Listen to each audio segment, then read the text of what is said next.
Abençoados e abençoadas, graça e paz.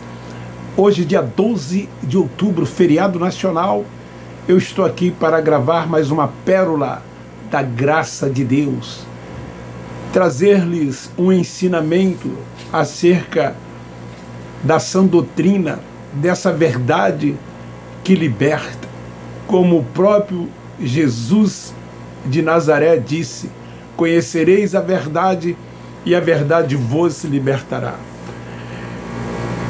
Nós hoje temos a mente iluminada, hoje temos o entendimento, não temos mais o véu sobre o nosso rosto.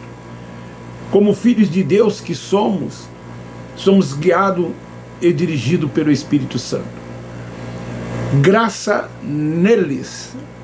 O tema de hoje é: Satanás nunca foi um ser espiritual.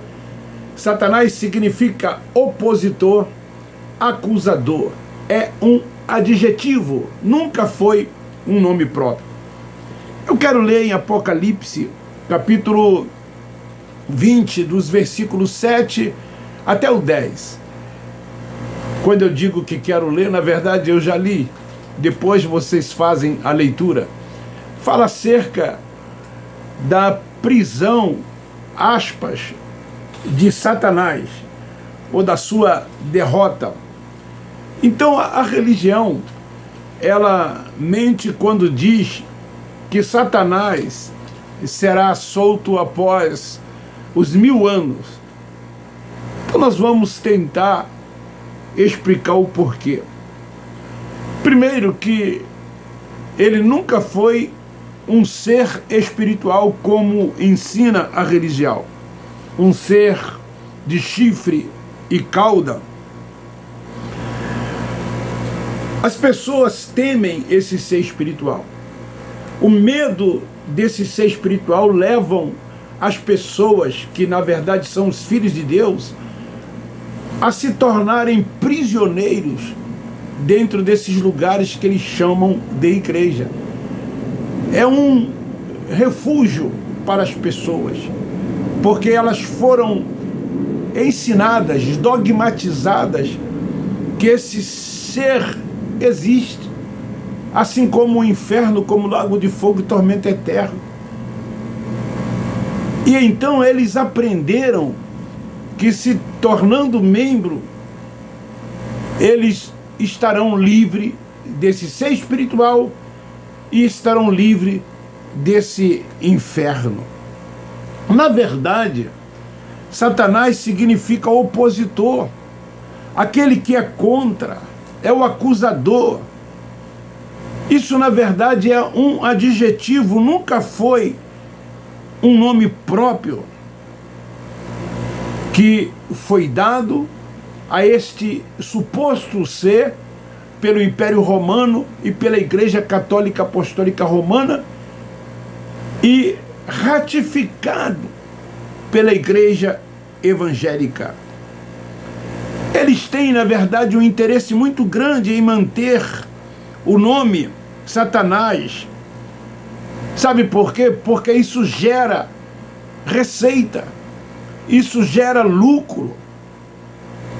Eles querem que os filhos de Deus acreditem que tem um ser que atormente as pessoas, principalmente aquelas que não fazem parte desse sistema religioso chamado de igreja.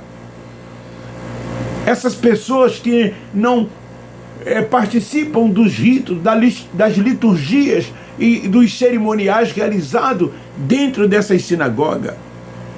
Esses vão queimar, segundo eles, no lago de fogo e tormento eterno. Eles procuram justificar a sua existência. Eu já li, depois você lê Isaías capítulo 14, versículos 12 e 13. Eles fundamentam ali a existência desse ser espiritual, quando na verdade este texto fala de uma sátira quando se falava a respeito da queda do reino de Babilônia, quando caísse ele da sua soberba, porque ele seria, na verdade, destruído por Deus. Lá em Ezequiel também, no capítulo 28, eles pegam esse texto para fundamentar a existência de Satanás como um ser espiritual. Mas ali fala do rei de Tiro. Como também pegam Lucas capítulo 10, versículo 17. Aqui, o que ele viu, lá em Lucas, o Cristo Nazareno, foi os seus acusadores caídos, e não esse ser espiritual. Então eles pegam esses textos isolados, interpretam de forma literal, não entendem todo o contexto, porque eles têm seus interesses e têm as suas conveniências. Não existe religião sem esse ser espiritual. Eles falam mais no nome desse ser espiritual do que no nome do próprio Deus. Ele os tem como um opositor a Deus, como um adversário de Deus, quando Deus nunca teve adversário nenhum. Deus é soberano. A palavra soberano quer dizer único. Ele reina sobre tudo e todos. Então, quem eram esses acusadores que o Cristo Nazareno os via caído? Eram os líderes religiosos. Com base nesses três textos que eu acabei de citar, de Isaías, de Ezequiel 28 e de Lucas, eles tentam justificar esse tal engano, essa tal existência desse ser espiritual. Então este texto de Apocalipse capítulo 20, que eu pedi para vocês lerem, dos versículos 7 ao 10, nos versículos 7 diz, quando fala dos 1000 anos, se isso fosse verdade, já teria se cumprido. Se isso fosse verdade, ele já teria sido solto. João, quando escreve o Apocalipse, ele aqui usa de figura de linguagem. Ele aqui usa de uma metáfora para descrever acerca dos opositores. Porque Satanás significa opositor, aquele que é contrário, o acusador. São os do contra. Então esses opositores que João menciona aqui, eles eram o quê? Satanás. Por que eram Satanás? Não como ser espiritual, mas por serem contrários, por serem opositores, por serem acusadores. Então essa batalha que ele fala, na verdade foi a batalha do Armagedon. E isso ocorreu. Isso já aconteceu. Como eu disse no início, toda a Bíblia já se cumpriu. Não é mais livro profético, é livro histórico. E quando foi que se deu isso? No ano 69, até o ano 70. Quando o exército romano, comandado por Tito, contra os judeus em Jerusalém, ali se cumpriu, ali se deu, ali ocorreu esse fato. Então, aqui é uma metáfora, é uma figura de linguagem que João usa ao expressar uma prisão de 1000 anos e logo a seguir ele seria solto. Quando os gentios tentavam entrar e os judeus não deixavam por entender que eram intransponível. no versículo 8. No versículo 9, acampamento dos santos em Jerusalém. Jerusalém era a cidade amada, era a cidade dos judeus, eles amavam a cidade de Jerusalém. No versículo 10, o diabo, aqui que se refere, como está escrito, e o diabo que os enganava. Ele estava falando aqui de quem? Da lei de Moisés. Era a lei de Moisés. Tudo aqui não passam de quê? De metáforas, de figura de linguagem. Esses textos não são literais. Assim sendo, não se pode interpretar de forma literal. Mas por que eles fazem isso? Porque a intenção deles é escravizar os filhos de Deus, torná-los escravos da religião. Por isso que os filhos de Deus se tornam religiosos, porque eles não veem uma religião sem a prática de todo esse contexto de preceitos, de rudimentos que existem dentro desses lugares. Esses achismos dos homens, isso que eles os ensinam, porque isso aprisiona as pessoas, elas se tornam escravas. E é isso que na verdade elas são. Somente a palavra, a sã doutrina pode trazer a liberdade, torná-los o quê? Livres. E não crer nestas coisas. Por que acreditar nessas coisas quando essas coisas não existem, quando essas coisas elas ocorreram sim numa ocasião, num certo aion, e tudo quanto ali João fala, ele estava se dirigindo às 7 igrejas da Ásia.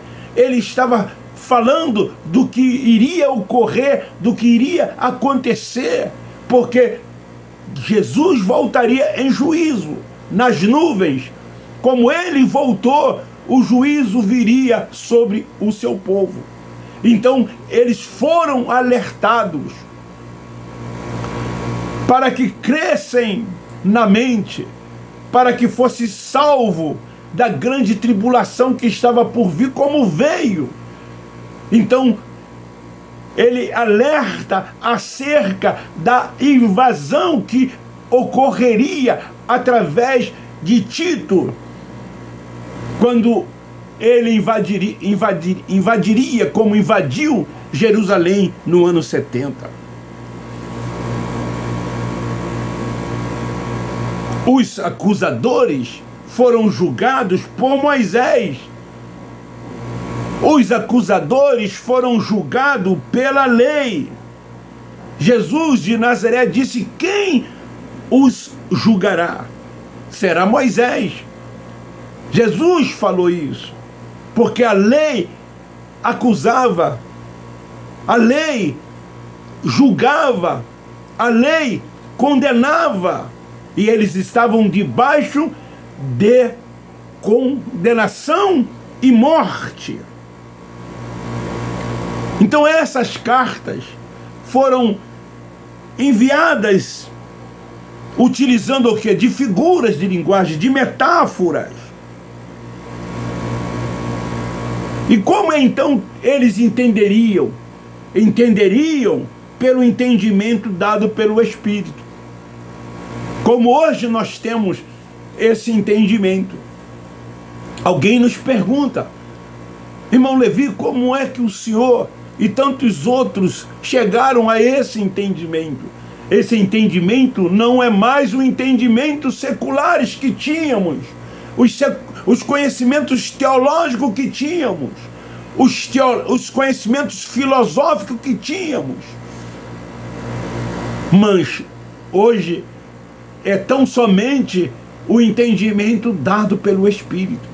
O que é ser guiado pelo Espírito? É deixar de ser guiado pelos homens, é deixar de confiar na capacidade intelectual, deixar de usar de persuasão. Lembra-se que Paulo sempre dizia: eu não vou a vós com palavra de persuasão, mas sim na palavra, no poder da palavra, naquilo que ele havia recebido do Cristo ressuscitado, que era Espírito, que lhe trouxe toda esta revelação. O Evangelho é simples, a graça é simples, não tem que se inventar. Mas às vezes a gente vê esses líderes religiosos inventando, criando coisas para dificultar o entendimento, para tornar os filhos de Deus prisioneiros, que na verdade eles ainda vivem em prisão. Quando Cristo Nazareno cumpriu a lei, e a lei, uma vez cumprida, eles foram libertos dela. Mas mesmo ele tendo cumprido toda a lei, muitos ainda naquele tempo viviam debaixo da lei. Paulo teve muita dificuldade nos seus dias. Paulo se dirigiu muitas das vezes a eles, dizendo: permanecei vós, aprisionados debaixo da lei. Ele dizia: o fim da lei foi nele, ele já cumpriu, ele os tornou livre. E é isto que nós estamos tentando dizer a estas pessoas, os nossos irmãos que lá estão: vocês são livres através da palavra, através do entendimento. Crescei nele a cada dia, crescei tão somente no conhecimento de Deus. Abra mão da sua religiosidade, abandone esses lugares o mais rápido possível, saia dele, povo meu. Se submeta tão somente ao Espírito Santo de Deus que habita no seu espírito.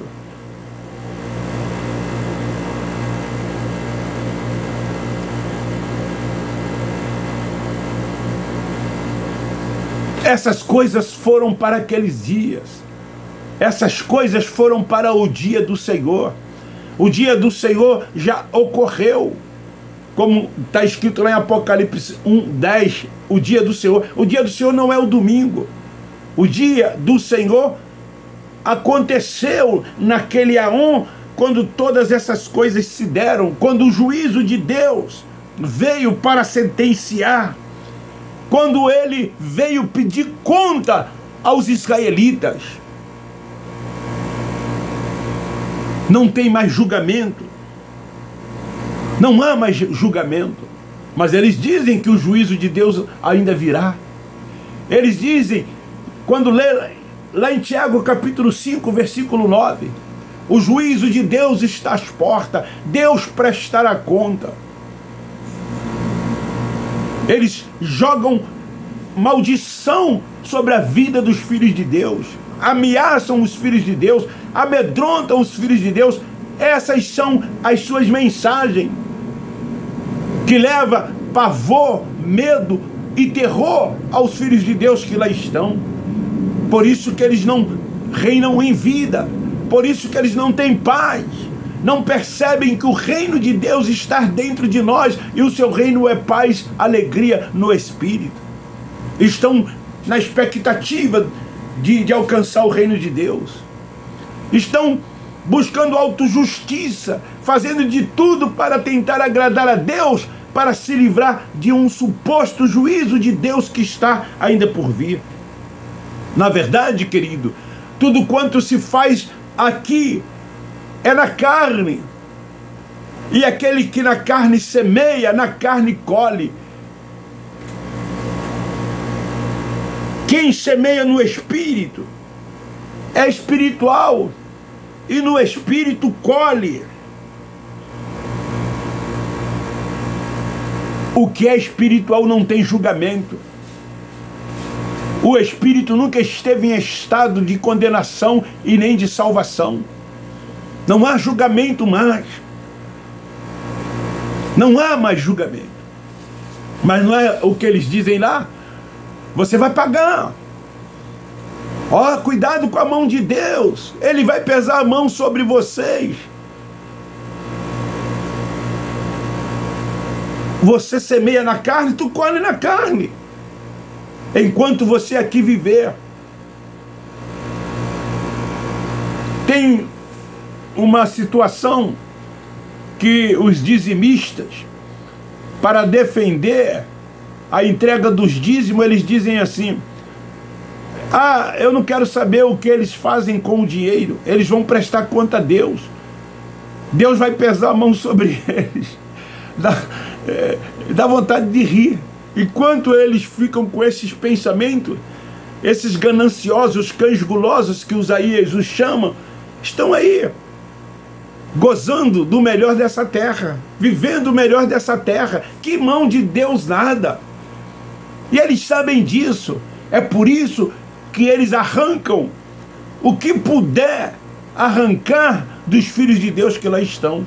E enquanto você vive com dificuldade, não tem o que eles têm, às suas custas, porque os seus olhos estão fechados, os seus olhos estão vedados, você é um cego sendo guiado por cego, e alimenta toda essa situação que acontece dentro desses templos religiosos. E então, eles dizem que se tu não der, o devorador vai. O devorador, segundo eles, é esse tal Satanás, é esse tal ser espiritual. E vocês têm medo, porque vocês não têm o entendimento. Vocês têm medo porque não são guiados, não são dirigidos pelo Espírito Santo. Vocês têm medo porque vocês são religiosos e vivem na prática de uma religiosidade. Então, esta palavra que eu estou trazendo aqui, que Satanás será solto após os 1000 anos, isso é uma mentira. Isso é uma mentira do sistema religioso evangélico. Isso foi metáfora, foi figura de linguagem usada por João, alertando os judeus, que era o povo de Deus, pelo que estava por vir, pelo que iria acontecer, como aconteceu no ano 70, quando o juízo de Deus veio sobre o seu povo. Então esta é a palavra. Reine em vida, descanse tão somente no Senhor, cresça na graça. Essa é a revelação da graça de Deus. Um forte abraço, um beijo no seu coração, meu muito obrigado. Divulgue e compartilhe. Não esqueça de dar um like. Eu termino dizendo que nós da graça de Deus amamos vocês.